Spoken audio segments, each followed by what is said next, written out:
बांग्लादेश से जुड़ी एक बड़ी खबर आ रही है। सूत्रों के मुताबिक अब बांग्लादेश में कट्टरपंथी उपदेशक जाकिर नाइक की पीस टीवी का प्रसारण फिर से शुरू हो सकता है। बांग्लादेश में तख्तापलट और अंतरिम सरकार बनने के बाद जाकिर नाइक ने अपने पीस टीवी के प्रसारण पर रोक हटाने की अपील की है। दरअसल साल 2016 में ढाका में हुए आतंकी हमले के बाद जहरीली तकरीर करने वाले मौलाना जाकिर नाइक के पीस टीवी को बांग्लादेश के साथ ही भारत में भी बंद कर दिया गया था और अब एक बार जाकिर नाइक ने इस पीस टीवी के प्रसारण को शुरू करने की तकरीर की है। Jihad comes from the Arabic word jahada, which means to strive, which means to struggle. जी हाँ, वही जहरीला जाकिर नाइक लौट आया है। दुनिया में अपनी जहरीली तकरीरों से आतंक फैलाने वाला जाकिर नाइक अब बर्बाद बांग्लादेश में फिर से जहर फैलाएगा।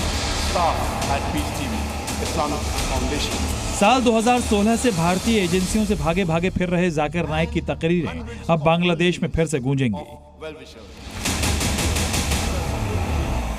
दरअसल बांग्लादेश में शेख हसीना सरकार के तख्तापलट और नई अंतरिम सरकार के कमान संभालने के बाद वहां फिर से कट्टरपंथ की वापसी हो रही है। बांग्लादेश में हिंदुओं पर हमले हो रहे हैं, उनके घर जलाए जा रहे हैं, मंदिरों को तोड़ा जा रहा है। ऐसे में जाकिर नाइक की बांग्लादेश में तकरीर बांग्लादेश में हिंदुओं के खिलाफ और जहर घोलेगी। जानकारी के मुताबिक कुख्यात चरमपंथी जाकिर नाइक के पीस टीवी का प्रसारण फिर से बांग्लादेश में शुरू हो सकता है। इस बात की जानकारी खुद जाकिर नाइक ने साझा की है कि बांग्लादेश की अंतरिम सरकार से मंजूरी मिलते ही बांग्लादेश में फिर से पीस टीवी का प्रसारण शुरू हो जाएगा।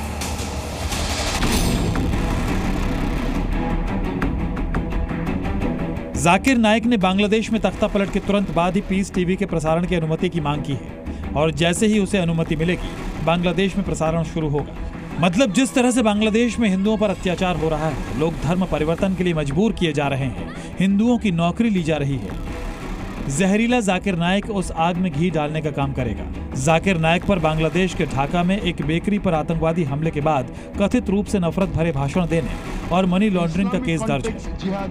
दरअसल जुलाई 2016 में ढाका में होली आर्टिसन बेकरी पर हुए आतंकी हमले के बाद पीस टीवी बांग्ला का प्रसारण बंद कर दिया गया था, क्योंकि पकड़े गए आरोपियों में से एक ने कहा था कि वो जाकिर नाइक के उपदेशों से प्रेरित थे। इस घटना के बाद भारत में भी जांच शुरू हुई, जिसके बाद दोनों देशों में पीस टीवी के प्रसारण को बंद कर दिया गया।